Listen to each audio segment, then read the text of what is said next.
The emerging church is a Christian movement of the late 20th and early 21st centuries that crosses a number of theological boundaries. Participants are described as Protestant, post-Protestant, evangelical, post-evangelical, liberal, post-liberal, conservative, post-conservative, anabaptist, reformed, charismatic, neocharismatic, and post-charismatic. Emerging churches can be found throughout the globe, predominantly in North America, Western Europe, Australia, New Zealand, and Africa. Some attend local independent churches or house churches, while others worship in traditional Christian denominations. Proponents believe the movement transcends such modernist labels of conservative and liberal, calling the movement a conversation to emphasize its developing and decentralized nature, its vast range of standpoints, and its commitment to dialogue.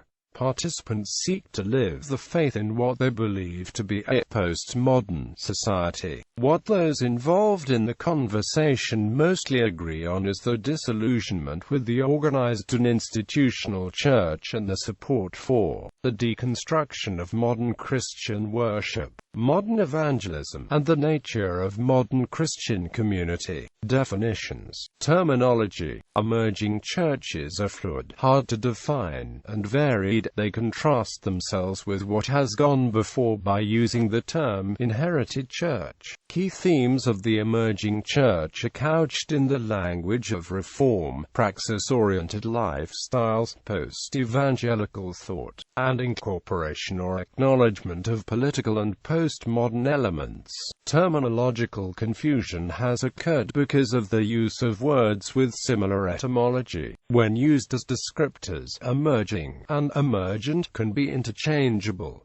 However, when used as names, they are different. In this case, emerging refers to the whole informal, church-based, global movement, whilst emergent to a formal, organizational subset associated with Tony Jones, Brian McLaren, Doug Pagitt, and others. The emergent stem. Variety and debate. Mark Driscoll and Ed Stetzer described three categories within the movement: relevance, reconstructionists, and revisionists. Relevance are theological conservatives who are interested in updating to current culture. They look to people like Dan Kimball and Donald Miller. Reconstructionists generally theologically evangelical, and speak of new forms of church that result in transformed lives. They look to Neil Cole, Michael Frost, and Alan Hirsch. Revisionists are theologically liberal, and openly question whether evangelical doctrine is appropriate for the postmodern world. They look to leaders such as Brian McLaren, Rob Bell, and Doug Pagitt. Driscoll has subsequently identified a fourth stream, the house church movement, which he previously included under the Reconstructionist label. Driscoll and Scott McKnight have now voiced concerns over Brian McLaren and the emergent thread. Quote,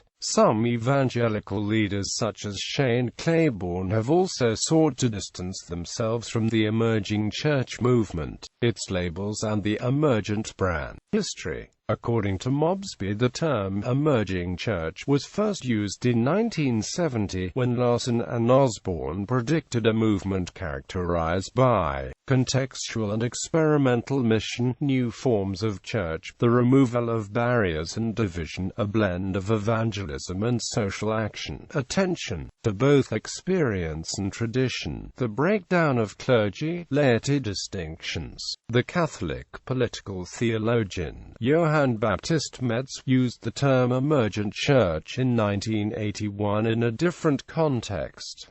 Marcus Borg says, "The emerging paradigm has been visible for well over 100 years. In the last 20 to 30 years, it has become a major grassroots movement among both laity and clergy in mainline, or old mainline, Protestant denominations." Quote, He describes it as a way of seeing the Bible as historical, metaphorical, and sacramental, a way of seeing the Christian life as relational and transformational. The history of the emerging church that preceded the U.S. emergent organization began with Mike Riddle and Mark Pearson in New Zealand from 1989, and with a number of practitioners in the UK including Johnny Baker, Ian Mobsby, Kevin Anna and Brian Draper, and Sue Wallace amongst others. From around 1992, the influence of the 9 o'clock service has been ignored, also owing to its notoriety, yet much that was practiced there was influential on early proponents of alternative worship. Common to the identity of many of these emerging church projects that began in Australia, New Zealand and the United Kingdom, is the development with very little central planning on behalf of the established denominations.